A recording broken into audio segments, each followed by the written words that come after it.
My name is Miles Gordon, and this is Where We Are. My original idea for this piece was to be an endlessly generative world, so that as the user walked through it, it would continuously create itself around them. Every object in this world would be musical in a small way.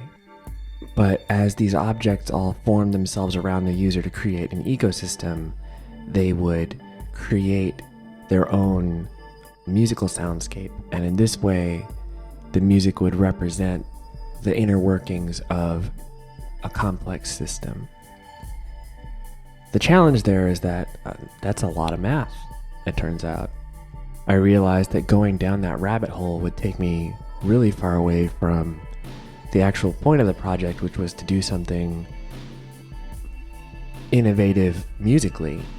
And so what I ended up with was this: a very long hallway. It's a huge space, and every object in it does make music, and it does blend together to form a soundscape. And there are some very simple AIs at work here, various critters that interact with each other, and some that will turn to look at the user.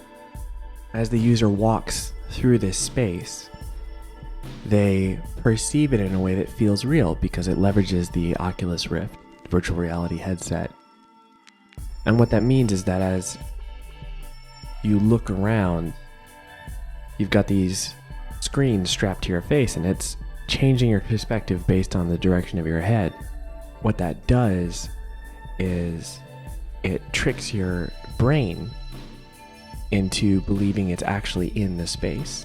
It believes that it's actually moving around in physical space, which provides a really cool effect when you're dealing with surreal imagery, as I do. The sound is spatialized as well. If you're wearing headphones, it's moving the sound around at the same time as it's moving your vision around. It's tracking your entire head. The result is a sound sculpture that is massive. It takes 20 minutes to walk from one end to the other. That's if you just go straight forwards the entire way without stopping to look at anything or really experience the way that the texture of the sound shifts as you move from one object to another, or stop to notice that all the statues in the garden you're walking through are turning to look at you. It's a very serene space by design. What I wanted to create was something that feels significant without being too in your face. I didn't want the user to feel like they were being assaulted by my artistic vision or anything, but I wanted them to think about what I might be trying to say without ever really being aware that I'm trying to say anything at all. All in all, Where We Are uses over 300 individual sound sources. Every object in the game is a sound source, but there are no hard-coded values in terms of volume or playback rate.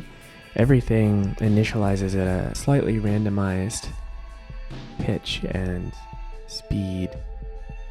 Volume is controlled by proximity to the object, so no walk through this space will ever sound the same as the previous walk through the space. Even if you visit each object in the same order and the same time, it's still going to sound different because they're playing different sounds. In working on this project, I've learned more than I ever imagined I could about a wide variety of disciplines. I learned how to compose music in a non-linear way. I learned a vast amount about sound design and spatializing audio and the psychological effects of making a three-dimensional piece of music. I also learned how to program. I had very little programming experience before I started on this project. And the process of getting the Oculus Rift, which is a development pre-consumer piece of hardware, which isn't finished yet, working in a way that conveys what I want it to convey, has been a tremendous challenge, but also an extremely rewarding one.